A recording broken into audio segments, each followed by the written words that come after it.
അമ്മ മനസ്സിൻ്റെ പുതിയൊരു എപ്പിസോഡിലേക്ക് എല്ലാവർക്കും സ്വാഗതം. ചാനൽ ആദ്യമായി കാണുന്നവരാണെങ്കിൽ സബ്സ്ക്രൈബ് ചെയ്ത് കൂടൂ. അപ്പോൾ ഇന്നത്തെ എപ്പിസോഡിൽ ആദ്യം തന്നെ കാണിക്കുന്നത് മഹേന്ദ്രൻ സാറിൻ്റെ വീട്ടിലെ ആഘോഷമാണ്. എന്താ ആഘോഷം എന്ന് വെച്ചാൽ മഹേന്ദ്രൻ സാറിൻ്റെ ലക്ഷ്മി അമ്മയുടെയും വെഡ്ഡിങ് ആനിവേഴ്സറിയാണ്. തോരണങ്ങളും അലങ്കാരങ്ങളൊക്കെ ഡിസൈൻ ചെയ്യുകയാണ് ചന്ദ്രിക, ആരതി, സിദ്ധു, പിന്നെ പിള്ളേരൊക്കെ ഉണ്ട്. സിദ്ധു ബലൂണൊക്കെ വീർപ്പിച്ച് വെക്കുകയാണ്. പ്രിയയും മലരും കൂടി കളിക്കുകയാണ് അവിടുന്ന്. അപ്പോൾ സിദ്ധു പറയുന്നു, സൂക്ഷിച്ച് കളിക്കണേ. ചന്ദ്രികയും ആരതിയും കൂടിയിട്ട് തോരണങ്ങളൊക്കെ ഒരുക്കുകയാണ്. ഒരെണ്ണം എടുത്ത് തൂക്കാൻ നോക്കുമ്പോൾ ആരതിക്ക് എത്തിപ്പിടിക്കാൻ പറ്റുന്നില്ല. അപ്പോൾ അവൾ സിദ്ധുവിനെ വിളിച്ചു, ഏയ് സിദ്ധു, ഇങ്ങോട്ട് വാ, ഇതൊന്ന് തൂക്കിത്താ. എന്താ? സിദ്ധു, ഇതൊന്ന് മുകളിൽ തൂക്ക്, എനിക്ക് എത്തുന്നില്ല. നിനക്കെങ്ങനെ എത്താനാ? അവൻ ബലൂൺ ചന്ദ്രികയുടെ കയ്യിൽ കൊടുത്ത് തോരണം തൂക്കാൻ ഒരുങ്ങി. മുകളിൽ തൂക്ക്, ഓരോരോ കാര്യങ്ങൾ ആരതി പറഞ്ഞു കൊടുത്തു. കറക്റ്റ് നടുക്ക് തന്നെ.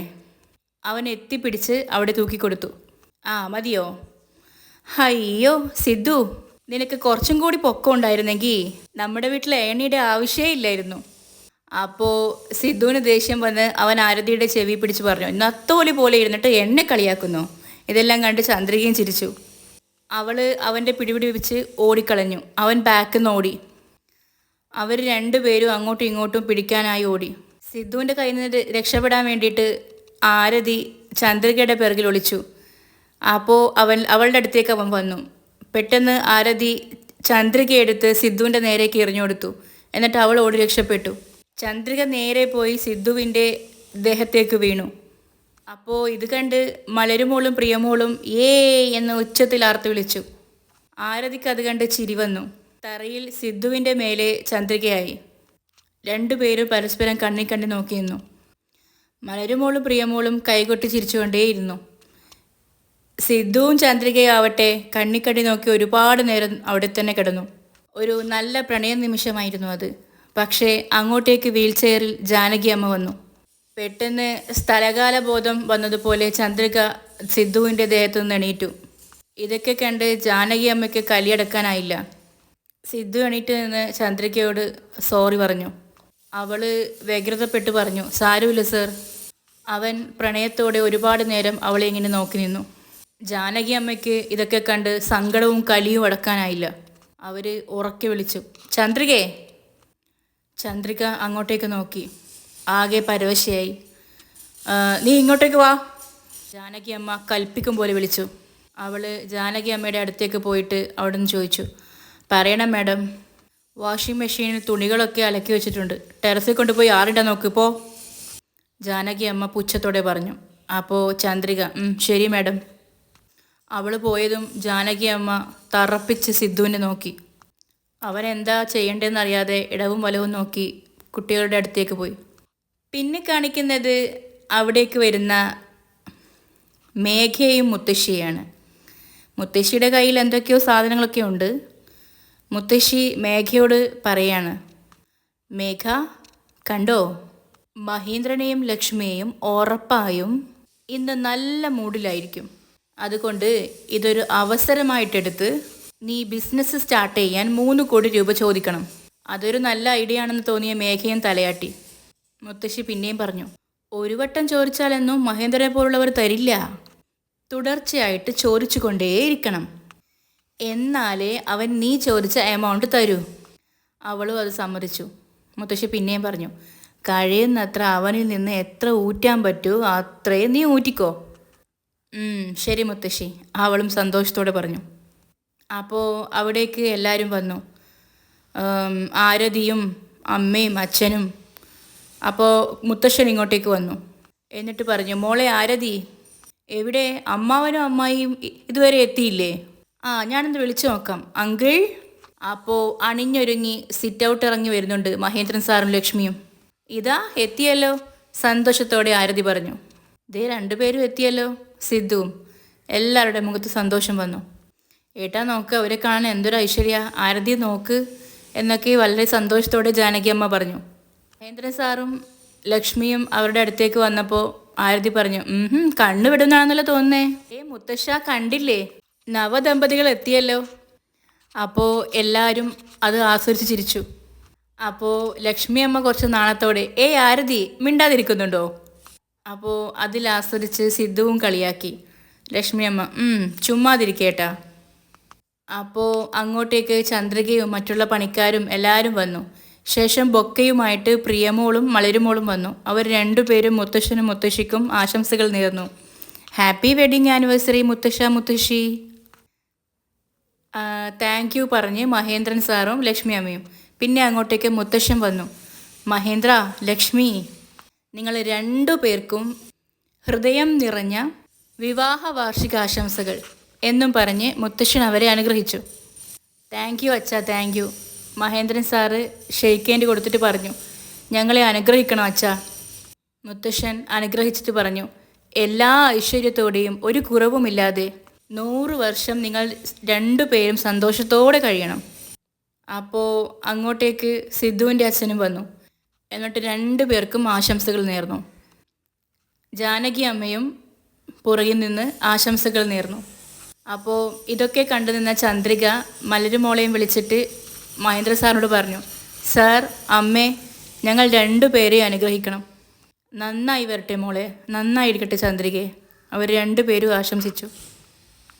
നന്നായി വരും ചന്ദ്രികയെ, നിനക്കിനി എന്നും നല്ലത് മാത്രം നടക്കട്ടെ.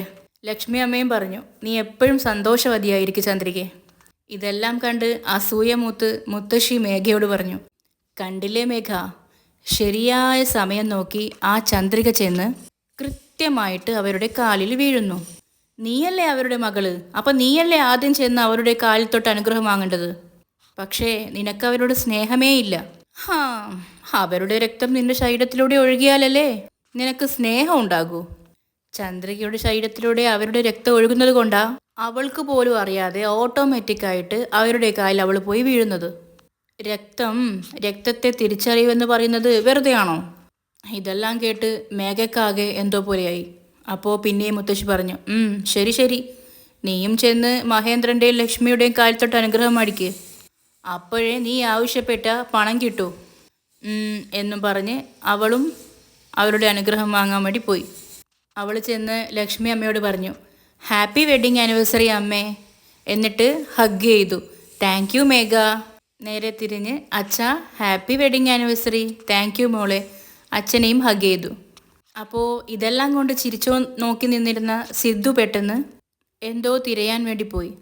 അപ്പോൾ മുത്തശ്ശി ഇപ്പുറത്തുനിന്ന് ഓർത്തു, കാല് തൊട്ട് തൊഴാൻ പറഞ്ഞിട്ട് അവൾ ചെയ്തത് കണ്ടില്ലേ, ഇവൾക്ക് എത്ര പറഞ്ഞാലും മനസ്സിലാവില്ല. അപ്പോൾ ഒരു ഗിഫ്റ്റ് ബോക്സ് എടുത്ത് പെട്ടെന്ന് വന്ന് സിദ്ധു, മാറിക്കേ uncle, aunty, happy wedding anniversary. എന്നിട്ട് അവൻ ചെന്ന് ഹഗ് ചെയ്തു. ലക്ഷ്മി അമ്മയോടും പറഞ്ഞു, ആൻറ്റിക്കും ആശംസകൾ. നിങ്ങൾ രണ്ടു പേർക്ക് ഒരു ചെറിയ ഗിഫ്റ്റ്. എന്നിട്ട് അവനൊരു ജ്വല്ലറി ബോക്സ് ഓപ്പൺ ചെയ്ത് 2 റിങ്സ് എടുത്തു. എന്നിട്ട് ഒരെണ്ണം ലക്ഷ്മി അമ്മക്ക് കൊടുത്തു പറഞ്ഞു, ഇത് അങ്കിളിൻ്റെ വിരലിട്ട് കൊടുക്ക്. അങ്കിൾ, ഇത് ആൻറ്റിയുടെ വിരലിട്ട് കൊടുക്ക്. ഓഹോ, വളരെ സന്തോഷത്തോടു കൂടി മഹേന്ദ്രൻ സാർ അത് വാങ്ങി. മുത്തശ്ശൻ അത് കണ്ട് ചിരിച്ചു. പക്ഷേ മേഘയുടെ മുത്തശ്ശിയുടെ മുഖം അത്ര തെളിഞ്ഞില്ല. എല്ലാവരും കൈമുട്ടി. ആ സമയത്ത് രണ്ടുപേരും മോതിരം പരസ്പരം ഇട്ടുകൊടുത്തു. അത് കഴിഞ്ഞപ്പോൾ ചന്ദ്രിക അങ്ങോട്ടൊരു പൊതിയും കൊണ്ടുവന്നു. സാർ, അമ്മേ, ഇത് എൻ്റെ ഒരു ഗിഫ്റ്റാ. അപ്പോൾ മഹേന്ദ്ര സാർ ചോദിച്ചു, എന്താ ചന്ദ്രിക ഇത്? നിങ്ങൾ എന്നെ തുറന്നു നോക്കണം. അത് വാങ്ങി മഹേന്ദ്രൻ സാർ ലക്ഷ്മി അമ്മയും കൂടി തുറന്നു നോക്കി. അതിൽ അവർ രണ്ടുപേരെയും വളരെ ഭംഗിയായിട്ട് ചന്ദ്രിക വരച്ചിരുന്നു. ഒരു അടിപൊളി പെൻസിൽ ഡ്രോയിങ്. അത് കണ്ട് മഹേന്ദ്രൻ സാറ് വാവ്.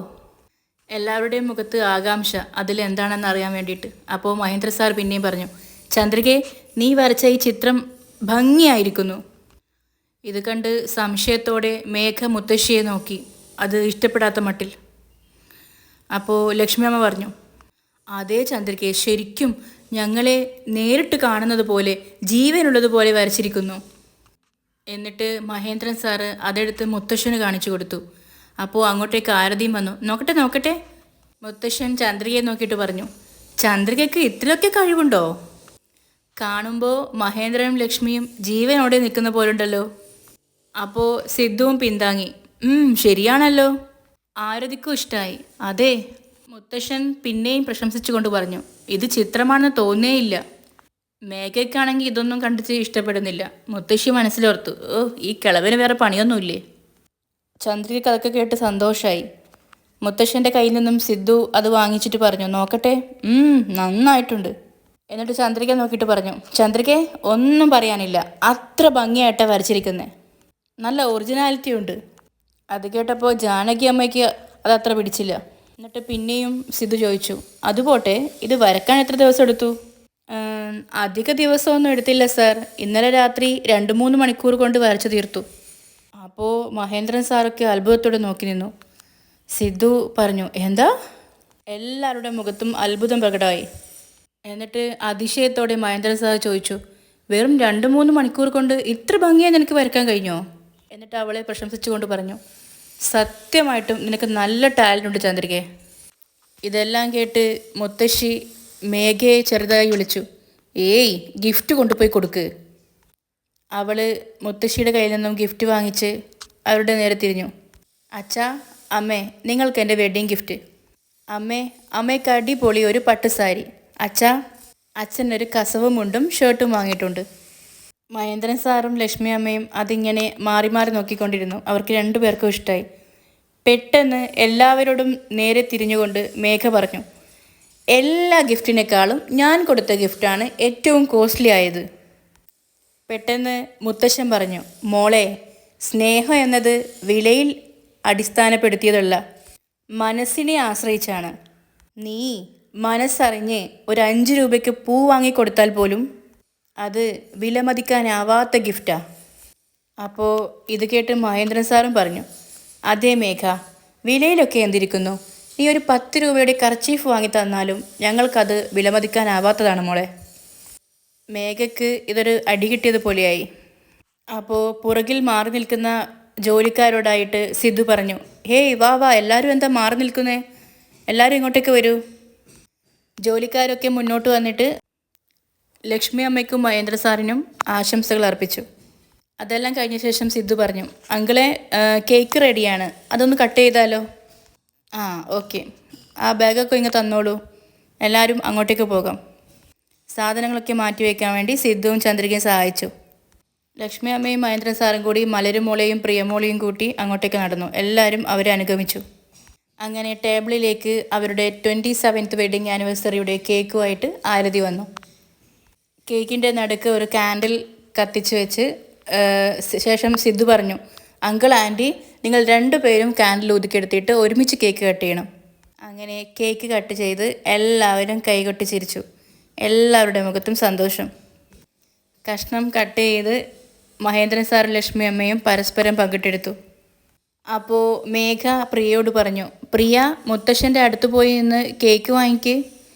അപ്പോൾ ആ നേരം കൊണ്ട് മഹേന്ദ്രൻ സാറ് മലരിൻ്റെ വായിലേക്ക് കേക്ക് വെച്ചു കൊടുത്തു. മേഘ ഇത് കണ്ട് സംശയത്തോടെ നോക്കി നിന്നു. അത് കണ്ട് ലക്ഷ്മി അമ്മയ്ക്ക് മനസ്സിലായി. പെട്ടെന്ന് കേക്കിൻ്റെ കഷ്ണം എടുത്ത് ലക്ഷ്മി അമ്മ പ്രിയമോളെ വിളിച്ചു, മോളെ ഇങ്ങ് വന്നേ. പ്രിയമോളുടെ വായിലേക്ക് ഇട്ട് കൊടുത്തു. അത് കണ്ടപ്പോൾ മുത്തശ്ശിക്കും മേഘയ്ക്കും കുറച്ചൊരാശ്വാസമായി. എന്നിട്ട് ആരതിയോട് പറഞ്ഞു, മോളെ ആരതി, എല്ലാവർക്കും കേക്ക് കട്ട് ചെയ്ത് കൊടുക്ക്. ശരി. അവൾ കേക്ക് കട്ട് ചെയ്ത് എല്ലാവർക്കും കൊടുത്തു, ജോലിക്കാർക്ക് ഉൾപ്പെടെ. മഹേന്ദ്രൻ സാറിൻ്റെ വീട് അങ്ങനെ ഒരു ആഘോഷ രാവായിട്ട് മാറി. എല്ലാവരും എങ്ങും ഹാപ്പി ആയിട്ട് മാത്രം. മഹേന്ദ്രൻ സാറ് സിദ്ധുവിനെ വിളിച്ചു, സിദ്ധു വാ, എല്ലാവർക്കും ഒന്നിച്ച് ഫോട്ടോ എടുക്കാം. ആ എടുക്കാം. അങ്ങനെ ഫോട്ടോ എടുക്കാൻ വേണ്ടി എല്ലാവരും നിന്നു. മോനെ, നീ തന്നെ ഫോട്ടോ എടുക്ക്, മഹേന്ദ്രൻ സാറിൽ സിദ്ധുവിനോട് പറഞ്ഞു. അപ്പോൾ പെട്ടെന്ന് മഹേന്ദ്രൻ സാറിന് അവിടെ നിൽക്കുന്ന ചന്ദ്രികയെ ഓർമ്മ വന്നു. അയാൾ വിളിച്ചു, ആ ചന്ദ്രികയെ വാ മോളെ.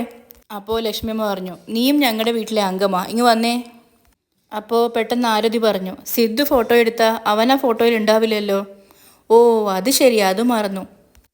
മുരുകേശ, നീ ഒന്ന് ഞങ്ങളുടെ ഫോട്ടോ എടുക്കുമോ? അതിലൊരു ജോലിക്കാരനോട് മഹേന്ദ്ര സാർ പറഞ്ഞു. സിദ്ധു ആകട്ടെ ഓടിച്ചെന്ന് ചന്ദ്രികയുടെ അടുത്ത് നിന്നു.